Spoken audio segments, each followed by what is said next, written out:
Welcome to Don't Scare the Newbies, a podcast where we talk kink, raw and unfiltered. I'm Kirizal, a lifestyle submissive in a 24/7 dynamic who likes their kink heavy, intense, and scary. And I'm S, kirizal's dominant who knows how to deliver all of the above. And it's our last episode of 2025, so we're recapping our year and answering some of your questions. Woo! Happy New Year! Happy New Year!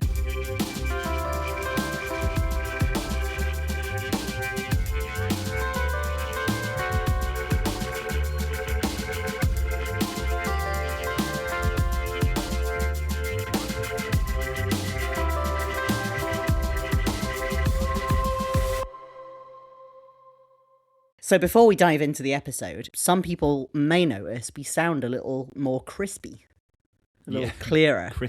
Crispy and clear, yes. Which is what you want, isn't it? You want a crispy voice. Yes. So thank you to everyone who's stuck with us through some slightly questionable quality audio at times. Mm-hmm. We haven't released any of the worst sins of our microphones, but There were definitely some moments that were a little bit questionable. So we've been working with a couple of sets of pretty cheap Bluetooth microphones over the last few months, and we started to have more bad recordings than good ones. So we did a panic upgrade, got new microphones delivered on Christmas Eve, which was stressful because we knew that the week between then and New Year we needed to record our most recent Patreon special episode, and we needed to record this episode. So it was a little scary. But yeah, these are our new microphones. You will hear us go back to the old audio quality for a few weeks after this because we've already got a few edited and ready to go.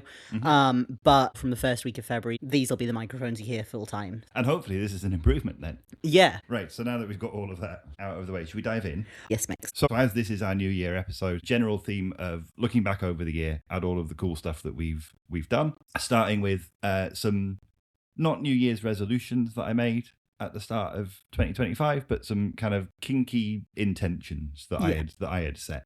We had set? I think you basically set them, but I was involved in that because we'd been talking about it, Mix, about stuff that we were both interested in trying. Yeah.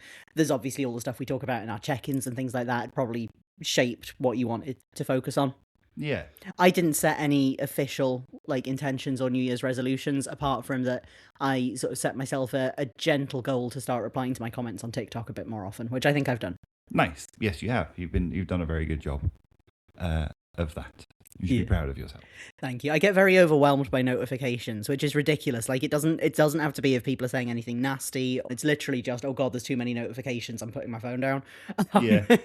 So I've been working on the social side of social media this year. And you did a very good job. Mine were all about the mean things. Well, no, actually, when I look at them now, they weren't all about doing mean things, but they were all things that we had talked about and wanted to make sure that we were prioritising. Yeah, and all spicy. All spicy. One thing that we definitely did, number one, was explore bimbofication and /dollification. Yeah. Which is an interesting thing to remember, because I think they're two slightly different things. They are, yeah, and I think we picked bimbo. Yeah, yes, and I think we did a pretty good job of that. We had a lot of fun with that over the course of the year. You have a very different aesthetic now. I was going to say, yeah, we're sitting here and I'm wearing a neon pink tracksuit, push-up bra, full face of makeup, even though I haven't been outside today apart from to go for a run. Yeah. Definitely very changed as a person, which is great. And we've got an episode coming up in 2 weeks on bimbofication as well. Yeah. Woo! Plug. Also wanted to explore edging and orgasm denial a little bit more. We already had orgasm control as part of our rules, but not necessarily active edging and denial. Yeah. Wasn't something that we did a lot of. Yeah, it was just that you were in control of rationing my orgasms, which you still are, but you've sort of played with that more and put it onto hard mode a little bit more often, which has been fun. And then a couple that are kind of connected, are really kind of leaning into total power exchange and free use and more intense consensual non-consent. Yes. I think they all kind of go together. Yeah, it's all the stuff where you sometimes struggle with giving yourself permission, trying to be a little bit more intentional with that, and initiating some nastiness towards me a little bit more often has definitely been something that I've seen in you. Yeah. And some of the CNC stuff we've done has been unhinged. I mean, we did the unhinged whipping at camping, and we did the interrogation scene. Yeah. So we've definitely done some pretty good stuff there. I think so. I think if I'm being self-critical, which is very unlike me, very rarely do I criticize myself. I think there's something about consistency for me Yeah. in that, and kind of it felt like it was kind of peaks and troughs a little bit, which again I think is fine because you can't always be going at 100 all the time, but kind of smoothing that out a little bit I think would be good. Yeah. No, I mean, more of that sounds very good to me, Mix. Yeah, always a good thing to you. I wanted to be more intentional about planning bigger scenes. Yep. Didn't do a load of that, but definitely did some of that. Yeah, I mean, the ones you did were big. Yeah. And it's definitely felt like when we've gone to events now, it's been a lot more common that you've started planning a little bit in advance and really gone in with a clear idea of what you wanted to do, rather than just on the morning of be like, what do you want to do? Shall I hit you with some stuff? Yeah. Kind of thinking about that a little bit more. And then the aforementioned whipping and the interrogation and a few other things. I did not, as intended, purchase a fucking machine. No. It is still part of my dream to own one of those. But what I learned when I started researching that is that a good one is really, really expensive. Yeah, you asked for some advice, and a lot of people were basically saying if you don't spend more than £1,000, you'll end up spending more than £1,000 replacing it over and over again. Yeah. So then it's like, yes, we still want one, but do we want to cough up that money at some point, I think? Yeah, I think at some point I would like to do that. But as fun as they are, if I'm going to spend that amount of money on something, I want to make sure I'm going to get the use out of it. Yeah. Do you know what I mean? Yeah. And I think I'm more attracted to the idea of a dildo, to be fair. Yeah, I mean, I'm up for that, and that is cheaper. Yeah. So we should probably explain what that is. It's a dildo on a drill. Essentially. Yeah. Yes. Which is amazing. Yes. We've seen a couple of them and they just look fabulous. I wanted to fuck at a kink event, which I have done. You did, yes. Twice, I think. Yeah, Mix. Amazing. Yeah, we're still working on the door situation with that. Yes. You fucked at a kink event in a room with a thoroughly closed door. Yes. So the next, I think the aim is to open it a crack so people can have a little peep in. A little peep in. Yeah. And then on the dance floor. I was going to say your aim is to fuck on a dance floor. Yeah. Fuck on a stage. Of a swingers club, of a sex club. Yes. Not a nightclub. No. But yes, but I think like baby steps for you. First we open the door a crack, then we gather an audience. God. And the issue there isn't my head, but the issue there is my penis. Yeah. I don't think it likes an audience. It's deeply afraid of the audience, it's yeah. deeply afraid of people. And so I think we have to convince the penis before we do anything. I then wanted to do some learning. So learn some basic rope, learn how to get better at using the bigger floggers that we have. I did learn some basic rope at camping. I've probably forgotten how to do that now. But it was a really good session. Yeah. To be fair. Yeah, I really enjoyed that. But again, it's really then follow through with that, using it on you. Yeah, you were practicing for a while, like you would tie your own feet and ankles while we were watching TV as practice. Yeah. And then that sort of drifted out of focus. I don't know if we're rope people. I would like us to learn a little bit more so we can check if we're rope people. But I suspect, based on how we've been with it so far, like it's fun. We really enjoyed the class. We really enjoyed what we've done. But I don't get anything out of just being tied up. I get something out of something bad happening to me once I'm restrained. Yeah. And I'm not necessarily convinced that learning loads of fancy knots is going to add anything to that we can't do with, like, leather cuffs. But I'm still open to trying it because so many of the people we know love rope so much. I get a bit of FOMO. Yeah, and I think for me the attraction is less in kind of restraining you and more in, like, using it for sadistic purposes. Yeah. So we've got loads of cuffs, loads of handcuffs. That I can things that I can attach you to keep you in place. Yeah. It's the attraction for me is in using rope to do other mean things to you. Yeah. So it's not necessarily pretty, it's just painful. Yeah. Fair.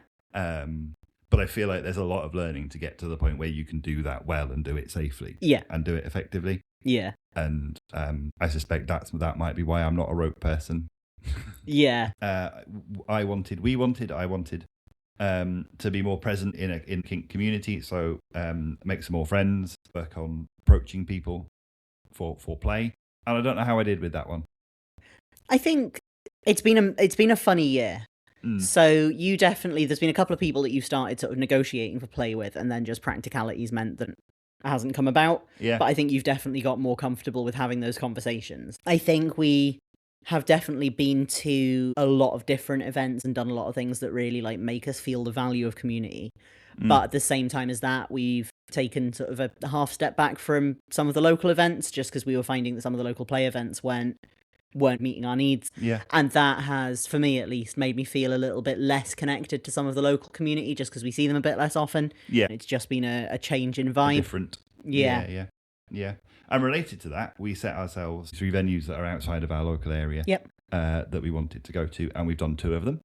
Yep. Which is amazing. Yeah. 2 of them multiple times. Yes. The general outcome we wanted from that was to try lots of different events and travel about for events, and we've definitely achieved that. And the last one, which I completely failed on, which was start work on The Loft. The Loft. With capital letters. Yes. So obviously this house has a loft, and we thought, oh, wouldn't that make a great torture chamber, playroom, sex room, whatever you want to call it. But will require quite a lot of work, and is probably quite a lot more expensive than I initially thought. Yeah, and you've been talking about The Loft since we first started dating before I lived here. Yeah. And back then I had this impression of you because I was living in a slightly decrepit flat. Yeah. When I came to this nice house, I had this impression of you that you basically had unlimited funds. Yeah. So when you started talking about converting your loft, I was like, oh yes, the fancy human is converting the fancy loft, and we'll just be able to bring a person in and be like, make my loft beautiful, and it will happen. Yeah. And then as I've got to know you, I've realised, like, no, you do all right for yourself, but you do actually have a budget to stick to. Yes. And you can't just funnel endless money into the loft. So actually doing the loft is going to involve you doing quite a bit of DIY. Yeah. And then hiring an electrician to put the finishing touches on it. And it is, basically, that makes it a big job. If you can't just throw money at the problem, it's a task. Yeah. So those are my intentions. I think we did pretty well. Yeah, I think we did awesome. We missed a venue and we didn't do the loft or the fucking machine, mainly because of budget constraints. Yeah. I think we've done awesome. Yeah. But before we move on to anything else, I thought we might answer some questions. Okay. So a couple of weeks ago, I posted on TikTok asking if anyone wanted to ask us some questions. We do Q&A on our Patreon bonus episodes all the time, because we record those literally like at most 3 days before they go out. So it's easy enough to sort of engage with the people on there and say, hey, you got anything you want us to talk about? Because we record for the main podcast up to about 3 months in advance, it's not really practical. It's harder. Yeah. But I thought, seeing as we'd be recording this one close to the release date, it would be a good opportunity to get everyone in on the fun. Yep. If you enjoy hearing us answer random questions, do come join us on Patreon as well, because that is very much the vibe over there. Yep. Okay. Look at me managing to actually promote something of mine for once in my life. Look at you go. The audacity of you. Love to see it. So we're going to answer as many as we can. We did get quite a lot of comments on that TikTok. It was a popular idea. So any that we don't get to today, we'll try to sort of dig up for some future episodes, or we'll do this again another time. Like, we don't want to ignore anybody, but we did get a lot of comments. Yes. So thank you. Yes, thank you. So I've got one to get us started with, a question. I know you've said kink allows you to express devotion and affection in ways that feel authentic to you. Can you talk more about what parts of your dynamic feel like a show of love for you? Also, this person said, massive fan of your podcast, was in the top 0.4% of listeners. Oh, nice. We love that. Terrifying. But very lovely as well. It was so exciting seeing like all of the data we got from Spotify Wrapped, and also all of the comments that we've had from people saying I was in your top 1%, or I was in your top 0.4% in this case, or you were my number one podcast. Anyone who had us come up in their Wrapped with any figures at all, thank you so much. We really appreciate that. Yes, we do. But that question is probably a whole episode in itself. Because I don't know, it feels a little bit glib, but I think almost everything about our dynamic is a way of expressing love and affection. Yeah. I think a lot of our protocol kind of is about really reinforcing that connection that we have. A lot of the service that you provide is about showing love and affection, I think. And a lot of the rules are about, they're there to support you. It's not just about control. It is about kind of helping you achieve your goals, which I think is an expression of love and care as well. Yeah, I would agree. There's no part of it that doesn't feel connected to love for me. It's like, if you try to break a relationship down into its component parts, you've got the romantic side of the relationship and the sexual side of the relationship. And for us, there's also a power exchange side of the relationship. Yeah. I don't think, for me at least, none of those things really fully separate out. They are all intertwined with each other. But I think there are parts of it that definitely bring that through much stronger for me. I think styles of play where I feel challenged in some way, and the only way to sort of process the pain that's happening or the strong emotions that are happening is to really like mentally tap into the devotion that I feel to you, is often one of the things that feels most intimate to me. So the whipping that we did in the summer, right beyond what I would have ever thought as my pain threshold before. Having that connection to you, to experience something that intense in the moment and be really seen by you, felt so incredibly intimate. Like that just maybe not super loved up in the moment. I do seem to remember shouting, "I fucking hate you." Yes. But at the same time as that, also feeling really connected to my love for you, and definitely afterwards, coming down from the high of that, was just this huge flood of emotion. But I would agree on protocol as well. The comparison I make is it is like saying I love you to a partner, which we do as well. But it's something that stops you from forgetting what the relationship means to you. Having that built into every part of how we communicate with each other. It's that constant reminder of who we are to each other and what this relationship means to us. I think so. I think there is sometimes the assumption that kind of love and affection sits in one box and power exchange and BDSM sits in another. And that might be the case for some people. But I think for us, one is a way of expressing the other. I think love is so much about being able to be completely authentic with someone, for me as well. And being in a relationship where I can be completely 100% authentic with you, and you are the same with me, makes it so much closer and more intimate.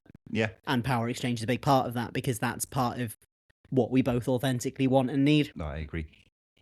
This one, I don't know if you'll have any thoughts on this, but I definitely have some thoughts. Is there anyone you've met in the lifestyle with physical issues/disabilities? Are there any really clear adjustment for things that you might have seen, and what's the attitude like towards that? I don't have any direct experience of it because I don't have any physical disabilities. I think we've both met through going to events, people who have quite a wide range of physical disabilities. The disability or the mobility issue isn't a barrier in itself, I think.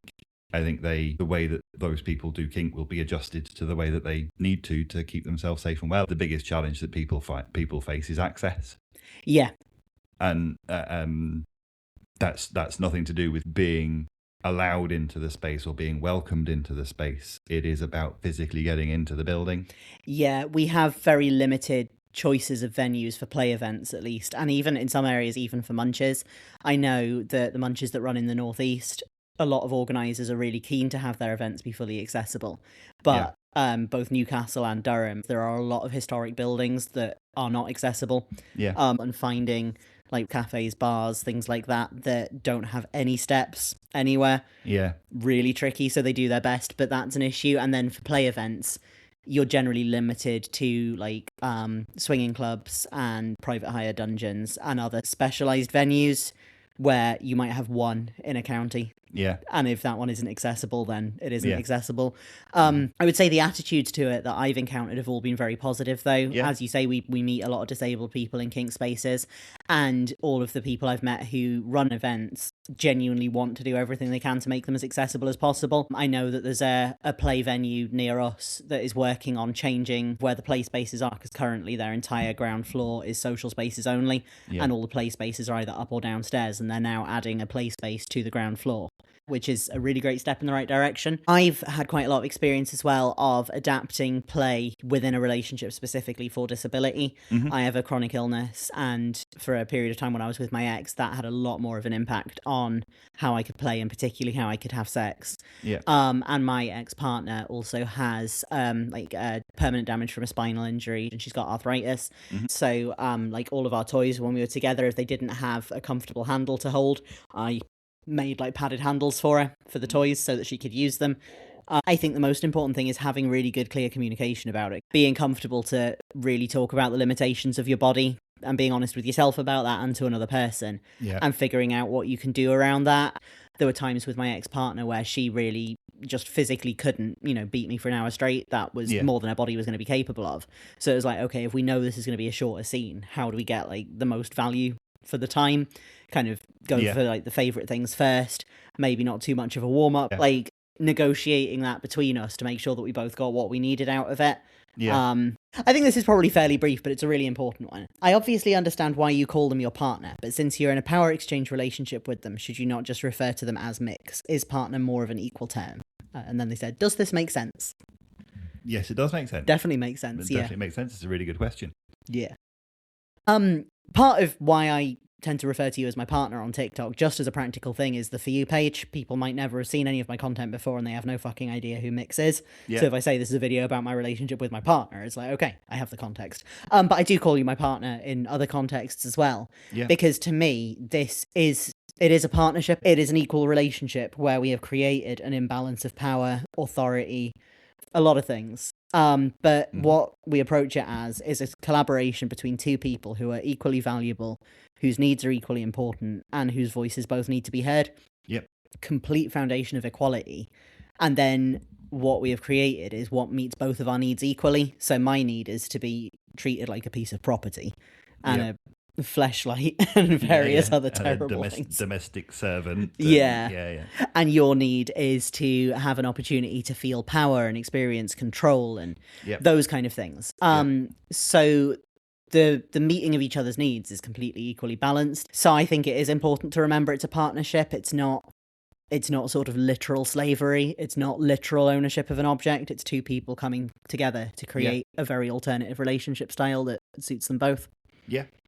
I have nothing to add to that. It's beautifully answered. What they said. Amazing.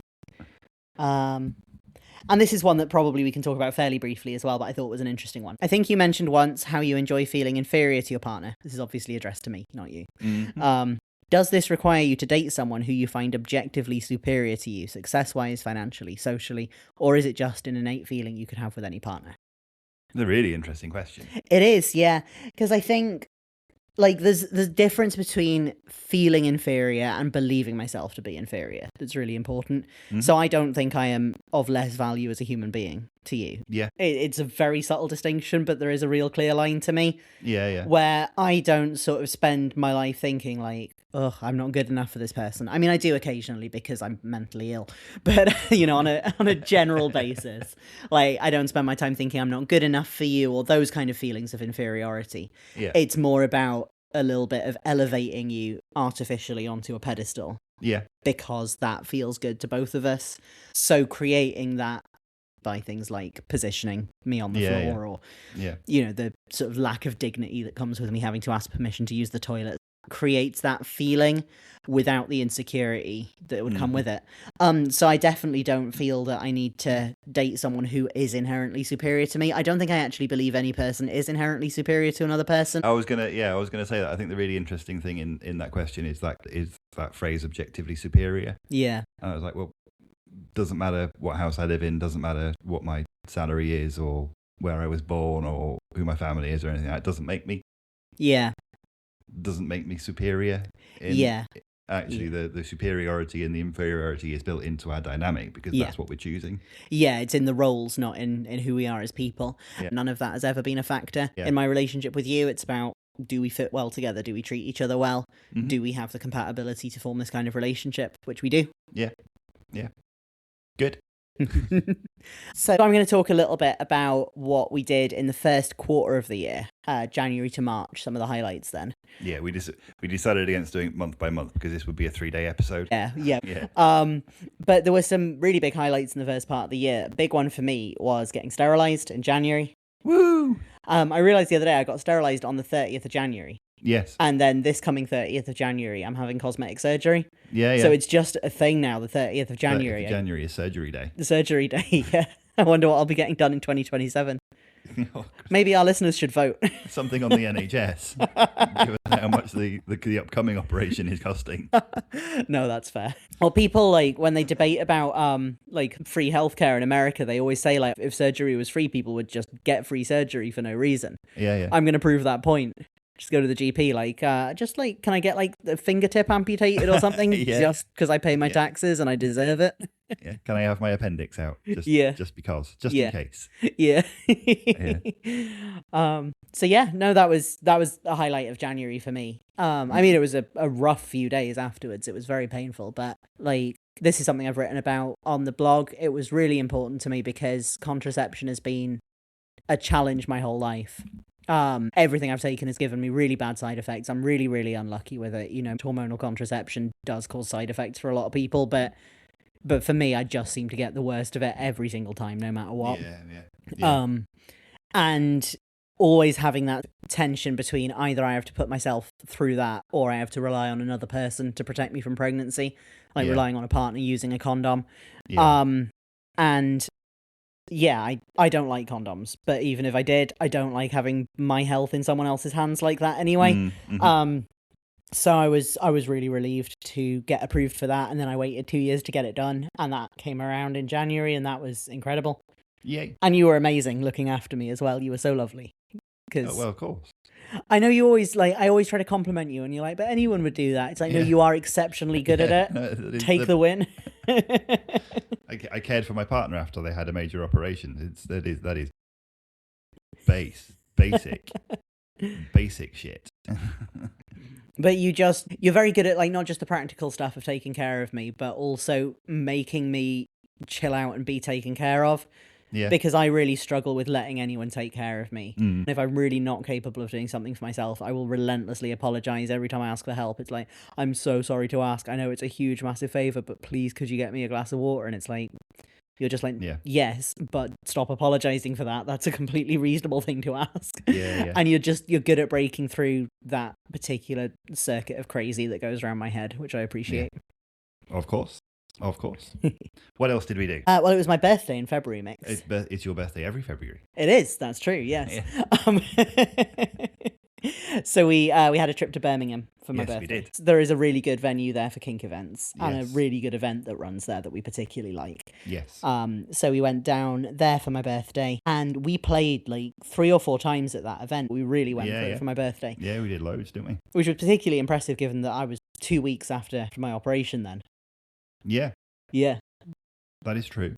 Yeah, but you were healed. I was fully healed. Stitches had come out. We'd thoroughly inspected everything. I was not experiencing any pain at all. Yeah. So it was fine. So we played a lot in the smoking area at that event. They've got a semi-enclosed smoking area that can't be seen from the street, and they allow play there, which is quite rare. So we ended up gathering quite a little crowd of people to do some burning stuff. Because they saw us doing it. We're like, oh, that's cool. And we're like, oh yeah, this is where the cool kids are hanging out burning each other. We'll come and get in on that. It was just really nice. It was really like casual kink, just very sort of social. Yeah. But we also did probably the hardest cunt kicking we've ever done. Lots and lots of general impact. And I remember, like, one of my highlights from that trip, it wasn't the event, it was the morning after when we were having breakfast in the Premier in West Bromwich. Yes. Where I started crying over my bacon and eggs. Because I was just so emotional that, like, you had paid for the hotel, you'd driven me down there, we'd done all this nice stuff at the event, you'd got breakfast for us. And it's those things again where I say this stuff to you and you're like, oh, that's the bare minimum, taking a partner for a trip for their birthday. It's like, it means a lot to me. I've had a life where I've had to be really, really self-reliant. Yeah. And doing that kind of thing, I've always had to kind of provide that for myself. Yeah. So yeah, you were sort of sitting there watching me being all dramatic, and you're like, it's only Premier in West Bromwich. Yeah. And I was like, no, you don't understand. Yeah. And like I think there's probably an element of privilege to that, which I need to recognize, because like for me in the life situation that I'm in, going down to Birmingham, paying for a Premier Inn and doing that kind of stuff is not a big deal. Yeah. That is well within my capability to deliver as a treat for someone's birthday. I recognize that is not accessible to everybody. Yeah.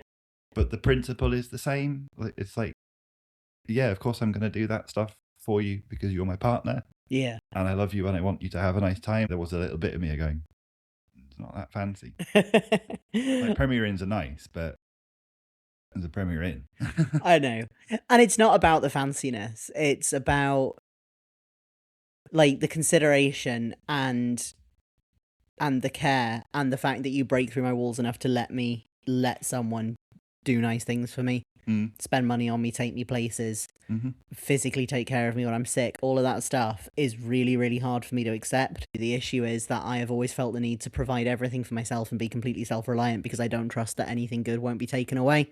Yeah. And it's taken me until the point I'm at now to actually let other people do nice things for me and let people spoil me a little bit. And I can pretty much only do that with you, but I only really need to do that with you, so that's fine. And yeah, there's a combination of you being really good at breaking into my head in that way, and me being in my healing era when we met and being kind of ready to make that progress. But it's been really lush, and that's been, I think it feels like that's been a little bit of a theme of the year at times, where I've really settled into secure attachment, which I like. Good. That is positive. And then on a very different note, in March, I got a fuck ton of filler put in my lips. Yes, you did. Part of your bimbo journey, our bimbo journey, a bimbo journey. Yes. I am the bimbo-fied, you're the bimbo-fire. Yes. But yeah, got a couple of mils of filler in my lips in March, and that was very fun. That was also, that was very, very, very fun indeed. Yes. It was really exciting, but didn't really know what was going to happen as a result of it. Yeah.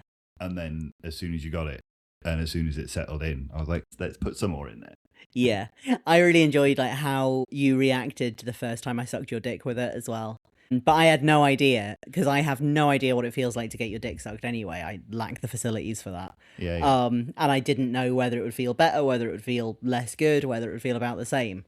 I could tell straight away that I had made a significant upgrade in quality. I mean, you were always good at it. You have always been able to, you suck a mean dick. That's the episode title.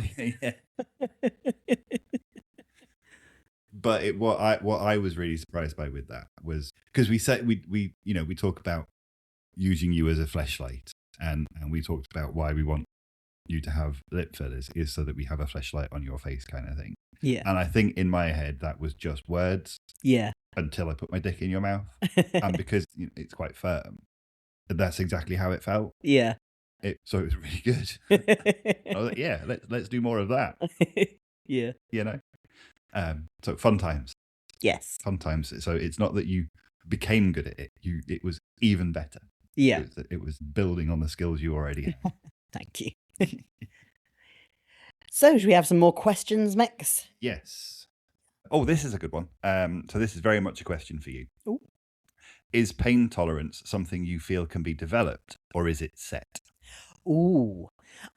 For me personally at least, I definitely feel it can be developed, Mix, but it's that the mental processing of it changes.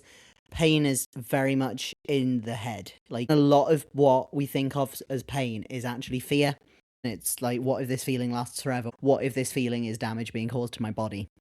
So if you can eliminate the fear element of it, your ability to tolerate pain goes up. And that's what a lot of pain tolerance building is for me, is becoming familiar with it and making peace with it. And another side of it is also about acceptance as well, where if I'm mentally fighting the pain, I'm in conflict with it and I feel it more. So if I'm able to get into a state of acceptance with it and just be like, I am in the pain now and I'm just gonna have to be in the pain for a while, my perception of it changes. And it's always a really weird one, because you say masochist and you think someone who just likes being in pain, and I do, but that doesn't mean it's not pain. It doesn't mean that there's not that instant sort of fear to it. I don't think I've ever met a masochist who didn't experience that to some extent. So mentally processing it is such a big part of it. So my pain tolerance has gone up massively since I first started exploring kink.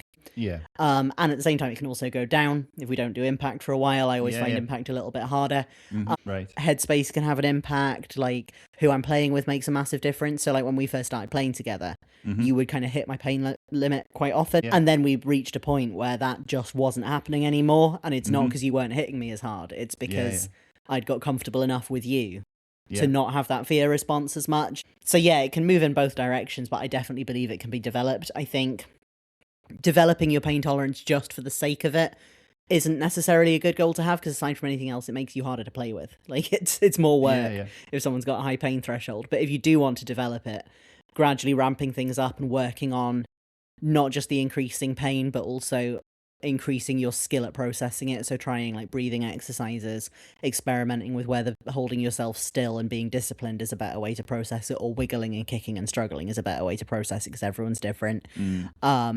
Thinking about ways that you can help manage your headspace. So something I do if I'm finding impact quite challenging is in my head I just repeat to myself like I'm yours, I'm yours, I'm yours, like thinking about Mix. And so things like that manage how you are emotionally responding to the pain rather than thinking of it as just a physical experience is what I found really helps to increase that. Right. And this is one for both of us. What has been each of your favourite podcast episodes to record so far, and what topic are you most excited to cover in a future episode?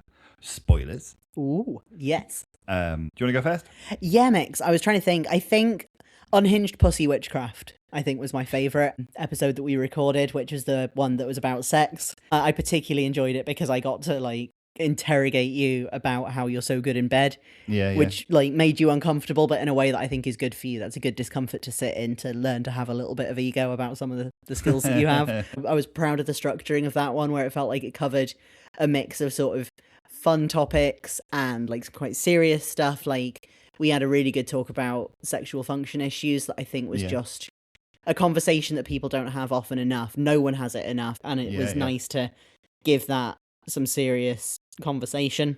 But also the episode we did on the interrogation, I really enjoyed that. I think the one I'm most excited for coming up is we've got an episode on gender that we've already recorded, which I've been editing this week. I think it's a really good episode, and I'm really looking forward to getting my sister on the podcast. She's going to be joining us for a recording session sometime in February to talk about, she's a BDSM model, so we're going to be talking about sex work and talk through her career. Which I think will be really interesting. No, that is very exciting. I hadn't forgotten about it, but like that wasn't in my head because we haven't recorded it yet. So I really enjoyed the butt stuff. You really enjoyed butt stuff, Mix? I really enjoyed butt stuff. Yeah, I knew that about you. Because it ended up just being so silly and was quite funny. Yeah. So I think that was a fun one to record. I really like the interrogation episode. I think that felt a little bit like therapy. Yeah. Kind of talking through that. So, kind of there's part of me that thinks I don't really care what people think about this. I just need to say this stuff and get it out of my head. So it was really good. And so it's really nice that people like that episode. Yeah. That's been a really popular one. Yeah. Which is nice. It's nice when the ones we think are good are also the ones that other people think are good. Yes. That always helps, doesn't it? Yeah. And I think another one that I'm looking forward to is another one where we have a guest. Yeah. We have Hope on in 2 weeks. 1 week, Mix. 1 week. It's next week's episode, Episode. Excellent stuff. People from your TikTok will remember Hope as Alexia. Yep. Your ex-partner.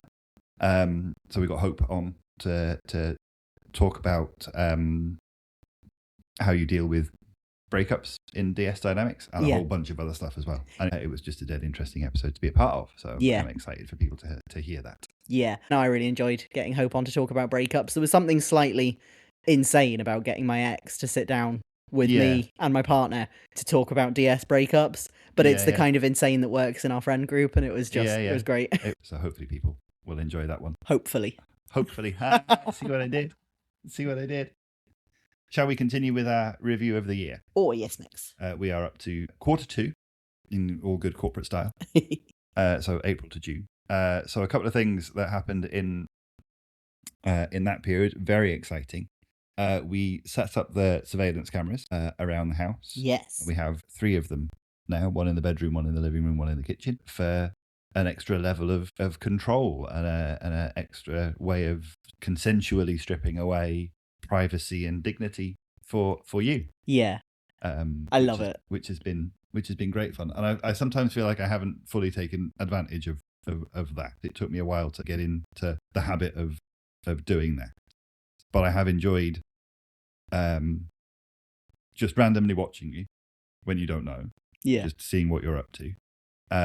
Using the siren is always fun, and giving you instructions through the camera, because these cameras have a speaker and a microphone. Yes. Which is always good. Kind of barking an instruction through the camera, "Get your tits out, pig." Was a particular favourite of mine. Although, to be fair, my favourite thing was fairly recently, where you were taking selfies at the kitchen window, and I just had the siren go off, and just your reaction was brilliant. Yeah, that made me jump out of my skin. Yeah, very funny. And I mean, this is something we're going to have a whole episode about, sort of surveillance, lack of privacy, lack of dignity, that kind of genre of kink fairly soon. Yeah. Sometime in February, so I'll talk about it a lot then, but there's something I really like about just knowing I could be being watched at any time. I am always aware that I'm not in private, and I really like that. Yeah. It feels weird to me when I am, like if we stay in a hotel and you're not in the room. Yeah. I'm like, oh my God, I'm fully unsupervised. Fully unsupervised. It's weird how quickly being supervised becomes my norm. What else happened? Oh, he also in May broke my sex at an event cherry. Popped my sex at an event cherry. We did that for the first time at an event in Leeds. Yes. Behind closed doors, which was great fun. Yeah. I mean, fucking you is always great fun. Thank you. But doing that there was like weirdly a big deal. Yeah. For me, it is quite strange how I kind of fairly quickly grew in confidence in like hitting you with stuff and being mean to you in a scene in those kind of spaces, but getting my penis out was a barrier. Yeah, because I think people often think that kink events are like, they think of it as being like what swinging events are, where everyone's having sex with everybody. But actually, kink events, a lot of people are a bit more sexually reserved. There are a lot of people who don't do anything involving their genitals there. So you're definitely not alone in that. But yeah, it was nice to see you get there, because even in private rooms at events before, you've been like, you'll play with me in a private room and you'll do sexual stuff to me in a private room, because I have no such hang-ups. No, that is true. But it took you a while, even in a room with a closable door, to feel comfy with. Even like having the dick make an appearance was a big step for you. So I was really proud of you, and it was really hot. And I liked how, like, what it took to get you through that mental block was you beat me until I was properly crying, like snot, drool, sobbing mess. At that point, your penis was like, you know what, I can't ignore this, can I? I really like that. Yes. And then the other big thing in this period was waterboarding. We attended the terrifying 4-hour online workshop about waterboarding, where we learned every single thing that could possibly go wrong. Yeah. And then we went and did it. Yeah, well, we came out of the workshop and you were like, I might need a minute to kind of process some of that. Yeah. And I was like, I think we have all the information we need now to do this as safely as it can possibly be done. Yeah. I am of the opinion that we should buy some distilled water and some cheesecloth and a watering can. And go at it. And you were like, give me a minute. And a couple of days later, you're like, okay, I'm on board. And we did. And it's so funny to think that like waterboarding now is one of my big kinks. But we only figured out we were into that in June. That's actually really recent. That's 6 months of one of my favorite kinks. Yeah. And it's a really good one. And it's, I don't want to underplay the technical difficulty of it. No. Because it is not something to be approached lightly. But the process is actually fairly straightforward. Yeah. But the effect of it, especially the effect of it on you, is just nuts. Yeah. And it's one of those things for me which isn't of itself massively sexual, but the power of it is really quite intoxicating. It's quite arousing, like the connotation of it, especially when we've done it in a slightly more aggressive way, where I'm physically holding you down. Yeah. So that was a big revelation. I was surprised how sexual it is for me as well. There's something about, because it's a funny one where it sort of is breath play, but sort of isn't. Like, a lot of the breath play of it is psychological. You end up sort of restricting your own breath because of your panic. Yeah. You can actually breathe through the water pause if you calm yourself enough to do it. And usually in a long session, by the end of it, I am breathing fairly well. But the fear of it and the sort of sensation of air hunger and the like psychological effect of drowning seems to do the same thing that a lot of breath play does to me, of just making me really turned on, even if I'm not. If on a conscious level, I'm just scared. Yeah. My body is like scared horny though, and I really get off on it. That was a good revelation. Yes. This year, and not something which I think is the great thing about kink generally, but our relationship in particular, is that wasn't really something that was on our radar at the start of the year. No, definitely. Even though it has a lot of risks that I wasn't aware of before that workshop, I think I thought of it as a lot more dangerous than it was before I learned about it. Like, I thought of it as like an uncontrollable risk, which put me off it. And once I learned a little bit more about it and how actually that is a controllable risk and the things you can do to reduce that a lot, I was like, actually, yeah, that does sound pretty good. No, same. Because I'd always thought of it as kind of the edgiest of edge play. Yeah. And actually, it like I say, it's not easy to do. It's not simple. But I always had it up on this pedestal of... Yeah, like, it's definitely edge play. It's definitely something you need experience and education to do, but at a different level than what I think I thought, where you'd have to, like, almost have, like, some kind of professional qualification, like be a doctor or something to do it. Yeah. And it was not as difficult to learn about as I thought it would be, and it's not as difficult to make it feel well within my risk profile as I expected it to be. Yeah. So, yeah. So that was quarter 2. Yes, and I'll ask us some more questions. Okay. As I've got one, do you think it's possible to have a kinky and monogamous relationship without going to events? It seems that a lot of people tend to play with others, even when in a dynamic, so I would love to get your thoughts. I think the really simple answer to it is yes. Yeah. Because a lot of people do. Yeah. I think there are loads of people that I have encountered through FetLife who are in closed monogamous relationships who don't go to events. Yep. But do a load of really kinky things and talk about it on the internet. Yeah. And post their pictures of it. And that works really, really well. Yeah. And of course, the people who aren't talking about it on the internet or posting pictures also exist. It's just we don't see them because they're having a nice private kinky time that no one knows about. Yeah. We talked a lot, didn't we, in a couple of the early episodes about the importance or the value of the kink community. I think it can be important and it does have value, but it isn't mandatory. Definitely, yeah. It just isn't. Not everyone wants or feels the need for it. I still think that your kink life will be enriched a lot by having kinky friends that you can talk to about your kinks. Absolutely. So that you're not just sort of isolated with your partner with no one else to bounce ideas off. Yeah. But none of it's mandatory. That's just my personal opinion, and my personal advice is for people to have some form of connection to community, even if it is just a handful of close mates. Yeah. I think it's also worth pointing out you can be monogamous and go to events. The events aren't mandatory, but you can just go with a partner and play with them. 99% of the time, that's what we do. We're not, on paper, we're not monogamous, but for the last year, we have been. I think you haven't played with anyone else this year, have you, Mix? Nope. No, apart from, I think the only thing we've done that would count was like when there was sort of group burning stuff going on at an event, but like a proper scene with another person. Neither of us have done that. No. So it's something that we are open to, but we are more monogamous than not. You will definitely see a lot of non-monogamy on the kink scene, and I think that's just... There is a lot of overlap, where if people are willing to sort of go kind of off the beaten path with their sexuality and their intimacy, they're maybe a bit more likely to go off the beaten path with the rules of society that says you're only allowed one partner. Yeah. But it's definitely not a requirement at all. No. Yeah, it's all just down to what people want. And I've definitely never encountered any kind of pressure or expectation from people. No. And our relationship, you've always got the option to play with other people. Yeah. But I only have the option sort of at your discretion. Yeah. But what that's meant in practical terms this year is that neither of us have bothered. No, I mean, I have made some attempts. Yes. But life and myself have got in the way. The anxious dog strikes again. So that brings up the next question quite nicely. So the next person has asked how the anxious dog is dealing with being a public personality of sorts and exposing proclivities to international judgment, which I just love as a phrase. Yeah.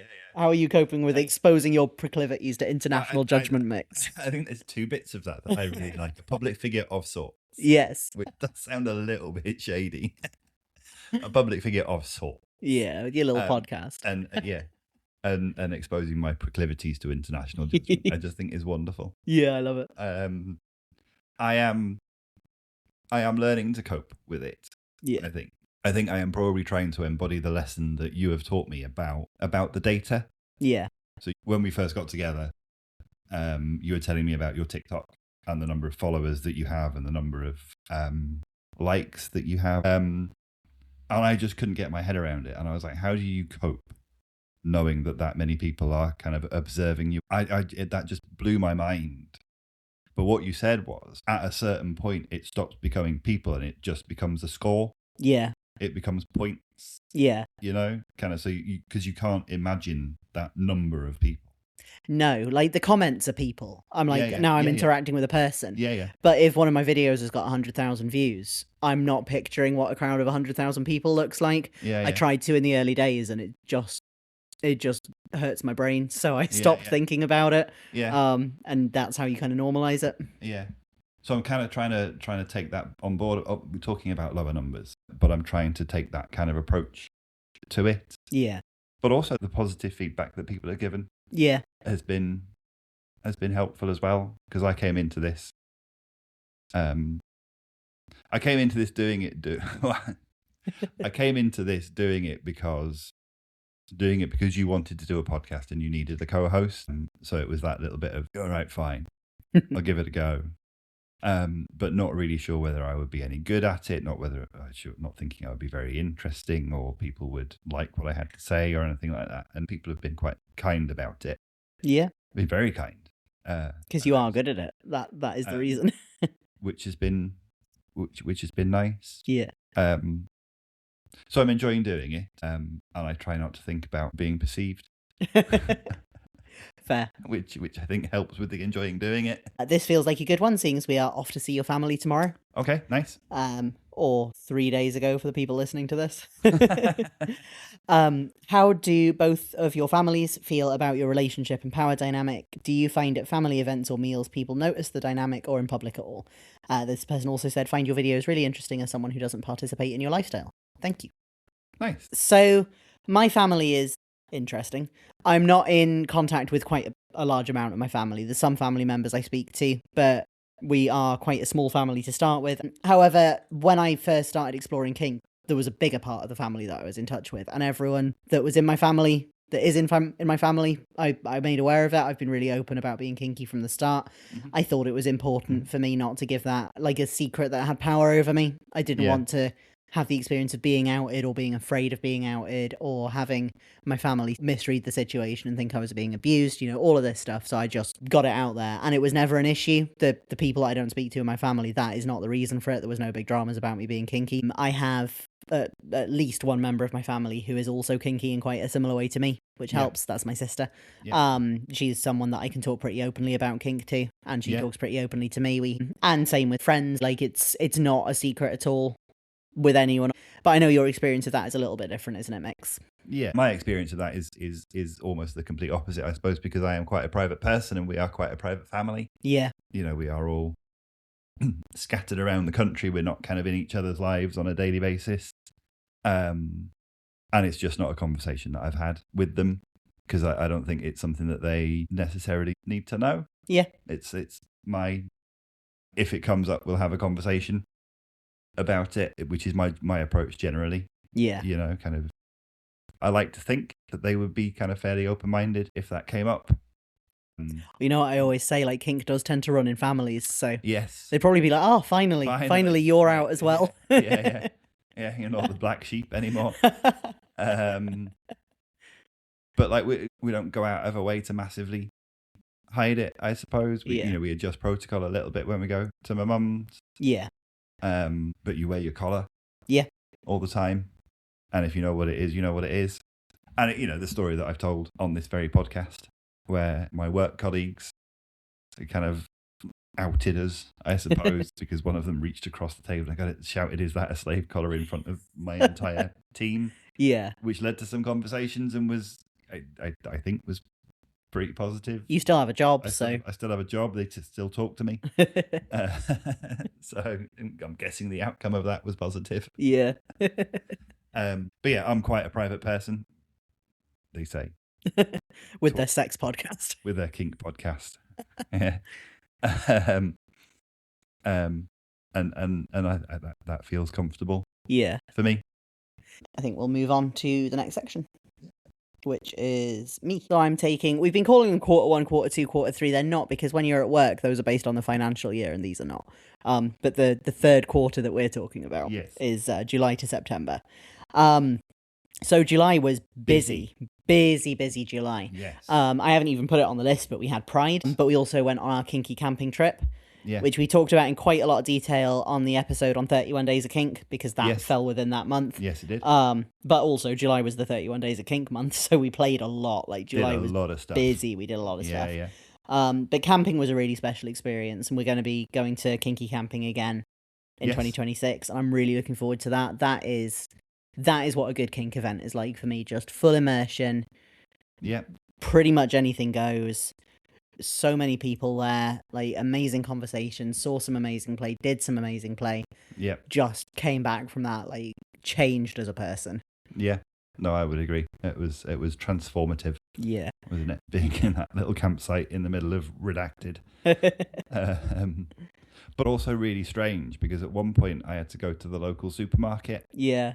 And even though it was only a few days, coming out of that, driving off the site, going into the town just down the road, was just really weird. Yeah. Really, really weird. So life-changing. Yeah. I think that was what started a big rebalancing for us in terms of where we want to put our time, money, and energy. Yeah. Like before that, we'd be going to pretty indiscriminately any event we could physically get to. Yeah. And we were going to like 3 or 4 events in a month. Yeah. And then we went to camping, and it was like, actually, we want to prioritize feeling like this and not prioritize events where we're going to go there and feel like we're having to really hold back. Like we don't want to go to events that are not like feeding our spirits. And since then we've been quite a lot more selective, and I really like that. Having a little bit of a step back and being a little bit picky has been really, really good for like our confidence and our play style and getting the most out of the events that we go to. Yeah, so I think I would agree. That was one of the really important things that I learned from camping. Yeah. And because we hadn't had enough time in tents, we then went to a music festival, went to Kendal Calling, which was end of July into beginning of August. Yeah. But then a couple of weeks after that, another life-changing experience. Yes. We went to Dublin. We did. We had a look around Dublin and enjoyed the culture and food and drinks. That's not the life-changing experience you were talking about, though, is it, Mix? No, that is not the life-changing experience that I talked about. I mean, yes, we did that, but we went to see Oasis. Yes. At Croke Park. Yes. In Dublin. Yes. And it was just, there are no words to describe how good it was, which is a shame on a podcast, really. Yeah, could do with some words, couldn't we? Words are quite important. It was incredible. Like, I am very much like a casual enjoyer of Oasis. I'd never really seriously listened to them before we got together. You're obviously a big fan, so I took my Oasis education seriously and have listened to all their music. And I like them. You have converted me, but like I'm not a fan the way you are. But it was a really fucking good show. Yeah. Incredibly loud. Like my ears were in so much pain. Never experienced anything as loud as that in my life. Yeah, It was great. Yeah. It was such a good show and really good, like positive vibes as well. Yeah. Like I think I was expecting, because having done the Eras tour a couple of times, I was like, okay, so now I've experienced a really nice big stadium tour where everyone's super friendly, and then this is going to be loads of like drunk dads causing bother. And actually there was very little of that. We saw a couple of people getting removed because they were too drunk, but but like everyone else was chill and having a nice time. I think I was a bit like you. I was probably expecting a little bit less of a wholesome experience, but generally it was a really positive.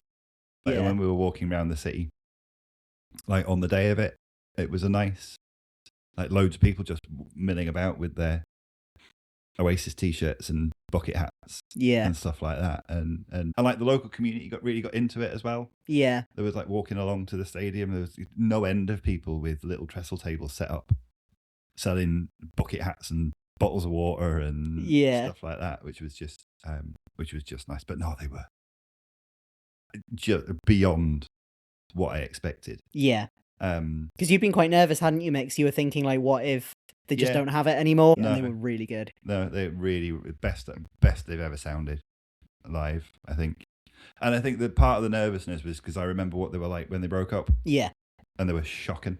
You know, because I went to see, because I am very, very old. Yes. I was lucky enough to go and see Oasis when they first started. Yeah. And it was really good. They were playing very small venues. You saw them at the Lead Mill, didn't you, Mix? Yeah, I did, yeah. Playing small venues, really raw, bit rough around the edges, a little bit kind of chaotic and stuff like that. But you could tell they were good at what they did. Yeah. And then they had their career, but by 2009 when they split up, they were just shit live. Yeah. And that was my worry. Yeah. But they both really developed as artists over the years. Liam's voice was just phenomenal. Yeah. Incredible from start to finish. And Richard Ashcroft as well. Yeah. Oh my God, just tingles. More than tingles for you, Mix. You had a little weep. I had a little weep. So the drugs don't work. I think the combination of the excitement for the occasion, the fact that so many people were singing it, and how well it was being performed, just tore me apart. Yeah. I think it's, for you, it seems like you don't have a lot of experience of people getting enjoyment from singing the most depressing music really enthusiastically. No. But you have started to gain some of that experience from like hanging out with me. Like, I'm used to experiencing that at the shows I go to. Like, I'm looking for that feeling. Like, I could see you just totally blindsided by it. Like, oh my God, I'm crying in a stadium. What the fuck? What the fuck? Like, panic mode. I'm like, that's how you know it's a good gig. That's supposed to happen. Standing in a stadium surrounded by mostly middle-aged men crying my eyes out. Yeah. It's not what I expected to be doing. But the other exciting thing, we are recording artists now. Yes. Oh my God, I almost forgot to mention that bit. Yeah. So they released Oasis released Wonderwall as the live song from the night that we were there. Yes. So we are singing backup vocals to Oasis. Yes. We're on Spotify. Yeah, along with 60 or 70,000 other people. But like if you look up the live version of Wonderwall from Croke Park, we're there. We are somewhere in the crowd noise. Yes, which is really exciting. Yeah, it always takes me back every time it comes on. It's still on my playlist. Like every time that comes around, I'm like, oh yeah, we're in that. Where would we be without Wonderwall? Like, selling fucking carpets or something. I just think it's brilliant. Yeah. For anyone who isn't familiar, that's what Liam says at the start of is the intro to Wonderwall. Yeah, well, hopefully they've all gone and listened to it to hear our recording debut as backing singers for Oasis. Though I am already a music artist, Mix, because about 2 years ago, one of my friends put staples into my feet, recorded my screams, and then remixed it into a harsh noise record. Yes, they did. That's my musical debut. Quite different. Quite a different vibe. Yeah. So what else happened during this very busy period of our year? Well, then in September we did the interrogation and we started a podcast, Mix. Shit, did we? It was quite a busy month. It was quite a busy month. Yeah. So it launched in September. Yeah, so we'd been recording it through all of July and a little bit of June, Mix. Yeah. But yeah, we released our first episode on the 3rd of September. Yeah. And I think a big highlight for me was seeing your reaction to that, because neither of us had any idea how well the podcast would do. Like, I thought, it might be like 30 people listen to it the first day, but actually we got over 1,000 on our first day. Yeah. It's chilled out a little bit since then, but we're still getting really good numbers. And just me updating you every hour or so that first day, you were just like, what the fuck, where are all these people coming from? Yeah. That was a wild time. It took me a while to get used to that. Yeah. Fair enough.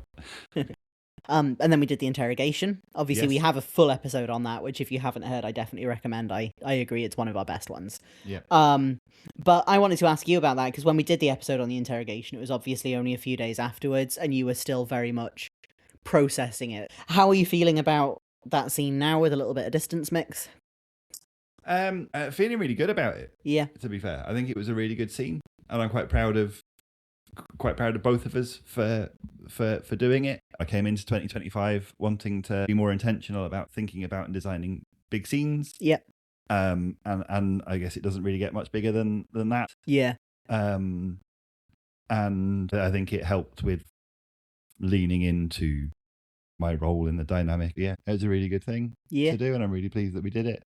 We haven't talked about doing another one. No, that was going to be my next question, Mix. Are you ready to start contemplating another one, Mix? I think I would be open to doing another one. I think we need to think through what the setup of it would be and what we would do that would be different, because I think on the one hand, we know that what we did was worked for us as a scene. Yeah. But if we just do what we did last time, then you will definitely win again. Yeah. And there is something about wanting to win. Yeah. In there, there is a desire in me to make you fess up whatever you need to fess up. Yeah. in there, which I didn't get to experience the first time round. And I absolutely want to win again, but I want it to be harder. Yeah. Longer, nastier. Yeah. So there's some practical things about that and how we achieve that. Primarily where we are. Yeah. You know, I think maybe unconsciously there was an element of me that was kind of conscious of the fact that we were doing this at home. Yeah. And therefore there is a limit to what I can do to you. Yeah. Before the police come. So maybe plans for camping. Possibly. Yeah. So yeah. I mean, I'm going to assume that you are interested in doing another interrogation. Absolutely, yes, Mix. Yeah, and I was hoping that you would come around to it. You were interested in doing it again the next day, I think. Yeah, I was like, okay, now let's see what we can do, like on hard mode. Yeah. I could do this all day, and I will prove it. Yeah. Yes. And I mean, the way I react to it, you would think it was easy. It was not. It was the most intense play we've ever done. It was very, very challenging, and there were definitely points where I considered breaking. Yeah. But I didn't, and I'm not sure what it would have taken me to, and there's just that curiosity in me, or I've got to find out how bad it gets. Yeah. Are we going to do some more questions? Yes, Mix. And this is a very good one. How do you let go of feelings of shame and or embarrassment related to asking for or doing certain things that society would deem as taboo? You seem so confident and sure of yourself at this point, but I'm wondering if this had ever been an issue for you in the past and how you overcame it. It was a huge issue for me in the past, yeah. And it's not anymore. The how is the tricky bit because it's been a journey with a lot of elements to it. Yeah. I was so ashamed of fantasies that I had and desires that I had that I was pretty much shut down sexually with my partners, very uncommunicative, wasn't having orgasms with anybody apart from by myself, and then would hate myself for the kind of things that I would think about to get there. As a way of trying to shut off my sex drive, I ended up using a lot of drugs, which led to me nearly losing my life to an overdose. So when I got off drugs, I realized I had to get over the shame because the shame was going to destroy me if I didn't. Yeah. And it's been a journey then for the last 8 years now, definitely with lots of trial and error, but the only sort of consistent thing that has helped is talking about it.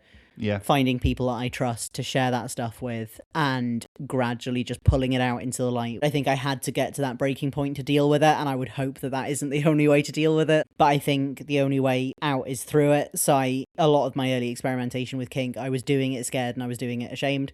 I knew that I needed to push myself through those barriers if I was ever going to be happy. And I just kept doing it. I kept talking to friends about it, kept surrounding myself with other people with these kind of interests. So I felt less alone with it, which is why I'm a big advocate for community. Like, community can be a real challenge. Like, the kink scene pisses me off more often than not. But the reason I go back is because I need to not be alone with this stuff. It doesn't do me any good. So yeah, connection, communication, find the other weirdos. That's my tips. Yeah, I think I would agree with that. I would agree. And I haven't had your experiences in terms of feelings of shame, but I think there is something about being in a relationship where the other person isn't like as into it as me. Yeah, is really, really difficult, and a lot of kind of hiding that part of myself for the peace in the relationship. Kind of, which is not sustainable. So it's exactly as you kind of described, kind of finding other people whose perspectives align, and within that kind of trusted circle. Kind of being open and going, this is who I am. I guess the lesson that I would draw from that is something about kind of honesty with yourself about that, and going, where's your priority? Is your priority peace or is your priority happiness? And you aren't always in a situation where you can have both of those things. Yeah. And actually you have to think about what is most important, overall peace or your personal happiness and fulfillment in life. And the lesson that I have learned is that they aren't mutually exclusive. They don't have to be mutually exclusive.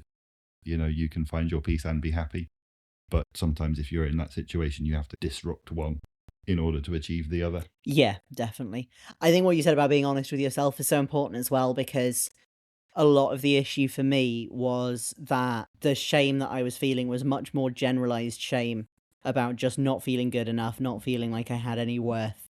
But I would attach that shame to things that I felt guilty about. There would be situation one is that I feel a sense of general pervasive shame because of things from childhood where I feel unworthy. And thing number two was I have rape fantasies, and I have decided that rape fantasies are morally wrong and bad, and that's the messaging that I've picked up from somewhere and I've run with it. And then I would smoosh those two things together in my head. So it's like, because I have rape fantasies, I have no value as a person, I'm a piece of shit and I deserve to die. That's like, that's a whole fucking leap. And so then I would center any hope for my self-worth in like burning my fantasies and my kinks and my desires out of myself. And I would be unable to achieve that and then feel even more worthless. Yeah. So actually being able to face up to myself and go, some of this shame is not coming from my thoughts or my behaviors or any of the stuff I'm attaching it to. Some of this shame is just toxic shame. Yeah. And I need to heal from the stuff that's giving that to me. And then, you know, a lot of the shame started to unravel from there, and I started to actually explore the things that I got off on instead of hating myself for who I was. Yeah. But yeah, it's a messy thing for sure. And I know other people who have kinks that are maybe a lot more uncommon, but also so harmless, and have that level of sort of toxic shame surrounding that, and hate themselves just as much for that. And I'm like, so this isn't rational at all. This isn't based on any kind of moral code. This is just the human capacity to hate ourselves for who we are. Yeah. And that's the core issue that we need to look at. Mm-hmm. I agree. It's very deep. And I'm going to hit you with an equally deep question now. Very, very deep. This is very serious. So I want you to treat it with the gravity that deserves. This is genuinely a great question. Where are the cats during your scenes? Like during your interrogation scene, were they just sat in the corner watching? They definitely weren't in the room for the interrogation. No. Because the door was shut. Yes. And also, I think they would have found some of the noises you were playing to me through the speakers quite upsetting. Yeah. That's generally the thing. The cats will generally leave anywhere where we're playing because the noises, they're both quite noise sensitive. Occasionally, though, they do like to sit and stare while we're having sex, though. That's a new and unpleasant behaviour. Dirty little voyeurs, aren't they? Sometimes. I think it's Millie. Like, Millie has started it, and Cookie has now started copying her, because Cookie always used to leave the room if we were doing anything that made any level of noise. She was just right, I'm gone. Yeah. But now, because Millie likes to sit like next to the radiator in the bedroom, just staring. Now, sometimes Cookie will do that as well. It's like, I would prefer you didn't. But generally, if we're doing anything more than fucking, they will leave. Like, if the toys come out, they go. Yeah. Because it's more distracting if you shut them out and then they start body slamming the door. Yeah. Because they really don't like a closed door. Yeah, they object to a closed door. Which makes life interesting sometimes. Yeah. So the cats are wherever they want to be. Yeah. When we're playing, which is usually not in the room, but not exclusively. Yeah. Okay, and then I think what will probably be a fairly quick question. Yep. Have you ever switched roles? With each other, definitely not. No, we have. It's not something that I am remotely interested in. No. You've never tried being a sub or a masochist or anything, have you, Mick? No. I think it was part of my consideration. I kind of thought about it, and when I was trying to work it out back in the early days, but it never really appealed to me. I have a shockingly low pain tolerance and a surprisingly low respect for authority. So that's not all that kink is, but they're two fairly fundamental ingredients. Yeah, if you don't want to get hurt and you don't want to be told what to do, that does take out a lot of the ways that you could be a bottom. Yeah. But have you switched with other people? Yes, Mix. I don't identify as a switch, and it's not something I feel any draw to. But in the early days, I wanted to just kind of rule everything out, try a bit of everything. Yeah. So I got chatting to someone through an app who we were interested in hooking up with each other. But they were very much just interested in a submissive role. Yeah. And I was like, I'll give it a go and we'll just try some stuff. So I hit them with the flogger and butt fucked them. Nice. The butt fucking part is fine. I'm quite happy to use a strap on. Yeah. It's a lot of effort. It's not necessarily my preference, but I don't consider that a dominant thing to do. Like, that's just about who wants to get fucked and who doesn't. It's fine. But like, they're hitting them with the flogger and like pulling their hair and probably saying a few degrading things. Like, it was okay. It wasn't a turn off, but it wasn't something that I feel like, that met a need for me. That really appeals to me. I had a good time, but I haven't felt the need to seek it out again. Yeah. And when I've played with you or like my previous partner and someone else, like had like a third come in to play with, Yeah. I will hit another sub on command, but that's not really switching. That's just making myself useful. Yeah. So we're into the final quarter of the year, October to December. And again, another pretty busy little period. Yeah. So we went on holiday. Yes. We went to Cyprus, which was lovely. It was amazing, yeah. Yeah, October is a great time of year. Perfect. To go there, nice and warm, but not kind of oppressively hot. Yeah. And pretty quiet. Yeah. Like, not massively busy. Although we were in our own massive private cottage up in the hills somewhere, all pretty chilled out, and we had a lovely time. Yeah. Messing about by the pool, listening to a lot of Taylor Swift. Yes. A lot of Taylor Swift. Yeah, well, we flew out the day after the new album came out, didn't we, Mix? Yes. It was the next day, yeah. So that was all I listened to on the plane with headphones. And then when we got there, you were like, I understand it's a new album. I understand you love it, but we have to listen to some other things while we're here. So I made like a compromise playlist that had had the entirety of The Life of a Showgirl on it, but also some other music. Yes. But it's like, it's not quite core memory stuff. But every time I listen to some of the songs that are on The Life of a Showgirl, it takes me back to being on holiday. Yeah. Like, kind of hearing it by the pool while we're having a drink and pottering about and stuff like that. So it's really nice to hear it, because it was really lovely. It's always a lovely holiday when we go away. Yeah. And we didn't do loads in the end, but we tried out a bit of kind of play in the style of domestic violence, which is something that we've been exploring. Yeah. When I was putting my notes together for what we wanted to talk about, the reason I put that into sort of October and combined it with the Cyprus holiday is, although we didn't do loads there, that's where that really started for us, I think. Yeah. We'd done it a couple of times before, but it was negotiated sort of single scenes. Yeah. The Cyprus holiday was the first time we said, like, it's just going to be open-ended for this week. At some points, there's going to be some random, unprovoked or provoked by something incredibly petty. Yeah. Nastiness. Yeah. And we're like, okay, that was fun. Now let's see how we integrate that more into the dynamic. And that's something we've been very gradually building on over the last few months. And and are going to be exploring quite a lot more next year. Yeah. Seems like it could be quite a hot thread to pull out. Yes. Yeah. Quite exciting, but also like in a heavily negotiated context. Yes. And I think part of what we did when we were on holiday was that we had, fairly lengthy conversation about it. Yeah.